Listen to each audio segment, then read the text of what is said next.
Hey guys, thanks for joining me episode of We'll Play Games. My name is Lance, and today I'm teaching you how to play Chronicles of Crime. This is a game by Lucky Duck Games. It is a 1 to 4 player game that takes roughly 60 to 90 minutes to play and is a fully cooperative game, so all the players are working together to defeat the scenario they've chosen to go on. So with this game, this is an app-driven game, so you will need to download the app as you won't be able to play the game without it. So in this video, I'm going to teach you how to play, I'm going to show you the components, setup, and then finally gameplay. If you find this video helpful, if you like what I do, please consider hitting the like button and subscribing to my channel, as it really does make a big difference. It helps me to continue to grow and be able to produce these videos. If you want to stay updated on all my videos, also consider hitting that bell so you get notifications anytime I release new content. So let's head to the table and I'll teach you guys how to play. There are 3 different decks of cards included in the game. The first one we have is the evidence cards, which will have the magnifying glass on the back side of the card and a red thumbtack in the top right corner. Each of these cards will be individually numbered in the top left corner and on the back of the card. Each of these cards will also have a name and a QR code to go along with it. There will be 37 of these cards included in the base game. Then we also have the special item cards, and these will have a star on the back of the card and a green thumbtack in the top corner. Each of these will also be numbered individually and have an image of the item and a QR code with those, and there'll be 15 of these cards included. Finally, we have the character cards, which each one of these will have a number in the upper left corner and on the back of the card, and then have a little picture of a character on it.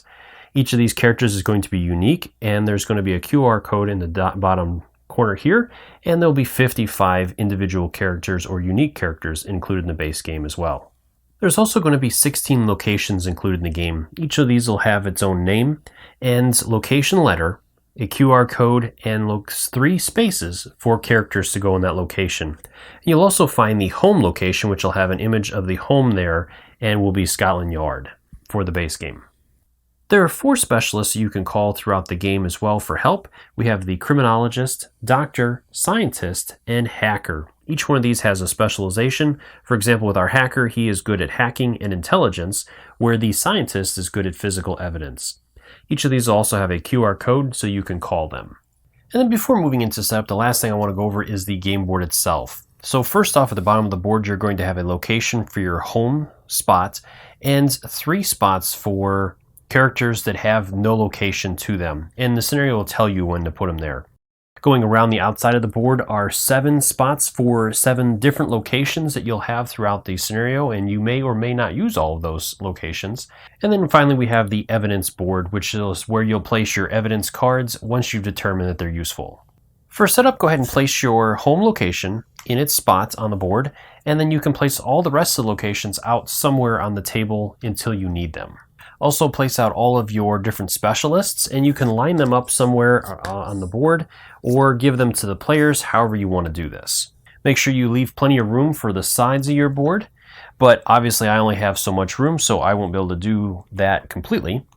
You can go ahead and place out all of the character cards off to the side as well, and you can leave these in order. Do not shuffle up that deck.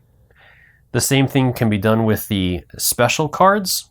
And then finally, with the evidence cards, you can place these out somewhere. You can either divide them up among the players or just line them up or organize them however you want on the board, as you will be going through these as the players and trying to determine different things. So I'm just going to place out some of those so you guys can see how that works.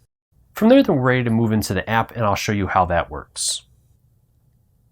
Before moving into the app, the one other thing I want to mention is that there is an optional buy for VR glasses that you can attach to your cell phone if you want. And I would recommend it. I had a good time with these, and I definitely think that they add to the experience, but they are an additional purchase. They do not come with the base game. So from there, then we're going to go ahead and load up the initial screen, and you'll go ahead and choose the Lungeons Forensic. From there, I'm going to go ahead and go through the tutorial for you, and with this one, so with this, it's going to open up and it's going to give you a little bit about the scenario. We'll go ahead and click Next.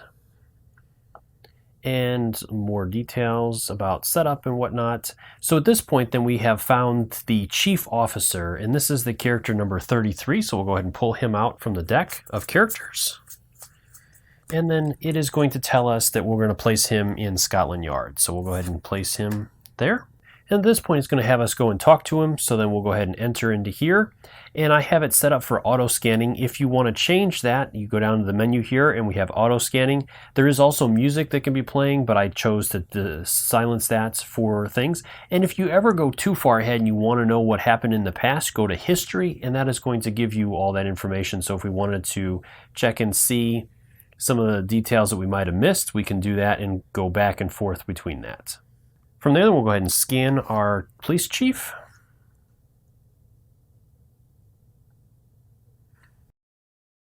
So with that says, at last you are here. I have a case for you. An old woman, number 7, so we'll pull her out, has been found dead. And so we'll place her in the unlocation. You need to find out what the nature of her death is, or if it is a homicide. So then from there, we'll go ahead and...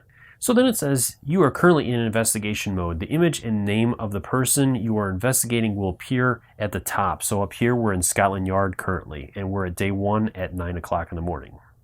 And this just gives us more instructions so we can scan the person and talk with people and determine what's going on. So currently we're talking with the chief officer, and so we can scan this person to get more information from him about her. So let's go ahead and do that.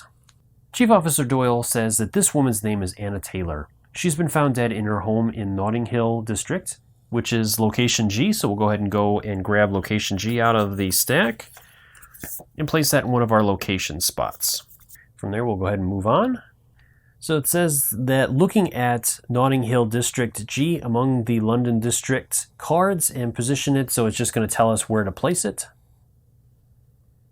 And then at this point, then we can tap the goodbye and scan the London location card to move on. So then we'll go ahead and do that. So now we're at the London location, and you can notice that the time has changed now. It took us about 20 minutes to get there. And we can go ahead and this is going to tell us what we're doing within this. So at this point, then we can go ahead and either scan the location or scan a different location or go and talk with people, or we can search for clues. So let's go ahead and do that. We'll tap the search for clues. And with this now, it's going to ask us if we have those VR goggles that we're going to use or not. And so we're going to select without. And then it's going to count down to the location. So at this point, you're going to have 40 seconds to look around the location, and you're going to pivot that location as well. So this is 360 degrees, so you want to turn around, or you can swipe with your hands as well and look around and see what's going on. And you're going to tell all the other players the stuff you see. So we see a dead, it looks like an animal, a cat. There's some cards that are on the table and all kinds of different things. So you're going to want to look around as best you can and find all the different things, telling the players. The players are going to look through all of the different evidence or clues that they have and pull those out. So say like we found some bedding and we have the animals there. We have some games and toys. So all those different things the players will have. And at the point when we run out of time, then we can choose to take a look at again and give it to another player and have them look at the different room and see if they can find something else, or we can go ahead and stop there. So at this point, then we're going to go ahead and scan all the different items we found, and it's going to tell us if we found anything of use. So the victim's cats are dead, so we did find something there, so we can go ahead and place that in the evidence slot. And this is going to tell us that we can potentially go to the doctor to do an autopsy and find out some stuff about them. So we can go ahead and scan the doctor to go and talk with him. And then it also tells us that we're going to place that in the clue area. Then we can go ahead and continue scanning any other clues that we found.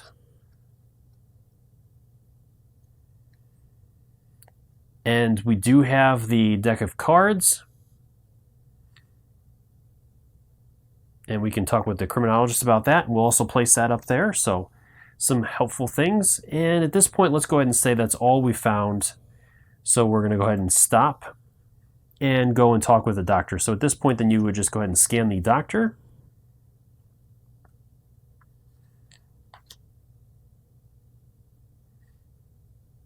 And so now we're talking with the doctor. So at this point now you can go ahead and scan the animals and see what he has to say about them.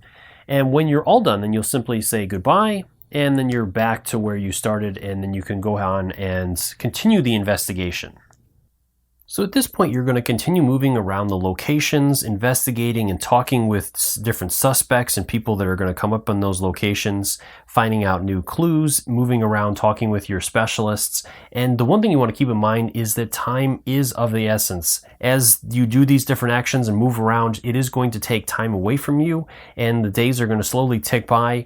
And so you want to be mindful of how much time it is taking, because the faster you are, the better the overall result of the case is going to be if you're able to solve it. And some of these cases are quite challenging, so don't be afraid to try it multiple times as you progress.